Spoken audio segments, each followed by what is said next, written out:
ప్రభాస్కి ఎప్పుడు చేస్తారండి ఓం ప్రకాష్ గారు? పాపం కృష్ణరాజు గారి చివరి కోరికండి అది.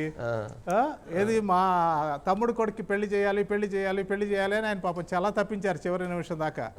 కానీ ప్రభాస్ వైపు నుంచి ఎలాంటి గ్రీన్ సిగ్నల్ రాలేదు. ఆయన కోరిక తీరకుండానే వెళ్ళిపోయారు అనుకోవాలి. ఒక రకంగా ఆయనకు రెండు కోరికలు ఉంటాయి. ఒకటేమో ఆయన డైరెక్షన్ చేయాలనేది విశాల నేత్రాలు అనే సినిమాకి, రెండు ప్రభాస్ పెళ్లి చూడాలని. పాప ఆ రెండు కోరికలు తీరకుండానే ఆయన వెళ్ళిపోయారు. సరే పాలిటిక్స్ గురించి మీకు తెలియదే ఉంది. ఆయన గవర్నర్ కూడా కావాలని కోరుకున్నారు. 2-3 సార్లు ఆయన పేరు ఏదో గవర్నర్గా ఎరోస్ చేసినట్టు బ్రేకింగ్ న్యూస్లు కూడా వచ్చినాయి. కానీ అదంతా కాదు, అందులో నిజం లేదని పాపం ఆయనే చెప్పుకోవాల్సిన పరిస్థితి వచ్చింది. అలా కొన్ని కోరికలు తిరగకుండా వెళ్ళిపోయారు. మీరు అన్నట్టుగా ప్రభాస్తో పాటు ఉన్నటువంటి హీరోలు అండి, ఇప్పుడు శర్వానంద్ కావచ్చు, అతను పెళ్లి చేసేసుకున్నాడు. అలాగే నిదానంగా ఒక్కొక్కళ్ళు పెళ్లిపాటు పట్టేస్తున్నారు. ఇప్పుడు వరుణ్ తేజ్ కూడా పెళ్లి చేసుకున్నాడు. కాబట్టి ఇక ప్రభాస్ పెళ్లి ఏంటి అన్నది ఇండస్ట్రీకి సంబంధించి పెద్ద క్వశ్చన్ మార్క్. ఎలిజిబుల్ బ్యాచులర్ ఎప్పుడు పెళ్లి పీటలు ఎక్కుతాడు అన్నది బహుశా ఆయన కూడా తెలుసు. అనుష్క కూడా మ్యారేజ్ కాలేదు కదండి ఓం ప్రకాష్? అనుష్క కూడా కాలేదనుకుంటా మ్యారేజ్. కాలేదండి. అంటే ఇప్పుడు ప్రభాస్ పెళ్లి అనగానే ఇమీడియట్గా వచ్చే పేరు అనుష్కనే, అనుష్క శెట్టి. అదేలేండి, అంటే వాళ్ళు కూడా స్నేహంలో ఉండుంటారేమో, తర్వాత భవిష్యత్తులో అట్లా ప్రేమగా మారి పెళ్లి చేసుకోకపోవచ్చు. కానీ ప్రస్తుతం స్నేహంతో ఉన్నారు కదా. అంటే చాలా మంది అనేది ఏంటంటే స్నేహం నుంచి ప్రేమ దాకా వచ్చారు వాళ్ళు. ఈ ప్రేమ తర్వాత పెళ్లి పెట్టెలు ఎప్పుడు ఎక్కుతారో అనేది ఒక క్వశ్చన్ మార్క్.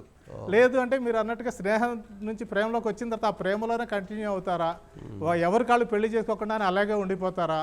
నిజానికి ఇప్పుడు అనుష్క శెట్టి సినిమాలు కూడా పెద్ద చేయట్లేదండి. ఆ మధ్య ఒకట సినిమా వచ్చింది తప్పితే మిస్ శెట్టి మిస్టర్ పోలిశెట్టి అని. ఆ తర్వాత మళ్ళీ ఆ అమ్మాయి ఏం సినిమాలు కూడా సాయం చేయలేదు. నిజంగా వాళ్ళ మధ్య ప్రేమ ఉండుంటే ఈ పాటి హ్యాపీగా పెళ్లి చేసుకున్న పిల్లల కంటే గొడవ ఉండకపోను. పిల్లల కంటే గొడవ ఉండకపోవాలంటే ఏం గొడవ ఉందో ఇప్పుడు వాళ్ళు చేసుకోవాలి. అలా కదండి. ఇప్పుడు అందరు క్వశ్చన్ చేస్తారు కదా, ప్రభాస్ పెళ్ళి ఎప్పుడు, అనుష్క శెట్టి చేసుకుంటాడా లేదా, అసలు ఇద్దరి మధ్య స్నేహమా ప్రేమ, ఎందుకు పెళ్లి చేసుకోవాలి, ప్రభాస్ ఎందుకు పెళ్లి చేసుకోవట్లేదు అన్నది పెద్ద టాపిక్ అండి ఇండస్ట్రీలో. గత ఒక 5-6 వయసు అయిపోలేదనుకో, ఇంకా వయసు రాలేదని అనుకుంటున్నారేమో. అంటే హీరోయిన్స్ చెబుతుంటారు ఆ మాట సహజంగా, మాకు ఇంకా పెళ్లి చేసుకునే వయసు రాలేదని. కానీ ప్రభాస్ లాంటి చెప్తే జనం నమ్మరు, యాక్సెప్ట్ కూడా చేయరు వాళ్ళు.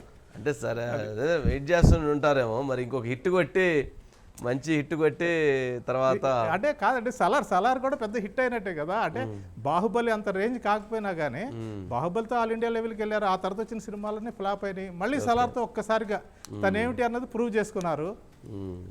కాబట్టి వ్యక్తిగత జీవితం గురించి ఆలోచిస్తే బాగుంటుంది. వాళ్ళందరూ పెళ్లి గురించి మనకెందుకులేండి గోల, పాపం వాళ్ళు ఎప్పుడో పెళ్లి చేసుకున్నప్పుడు పెళ్లి చేసుకున్నారని చూద్దాం. ఓకే అండి ఓం ప్రకాష్ గారు. నెక్స్ట్ అండి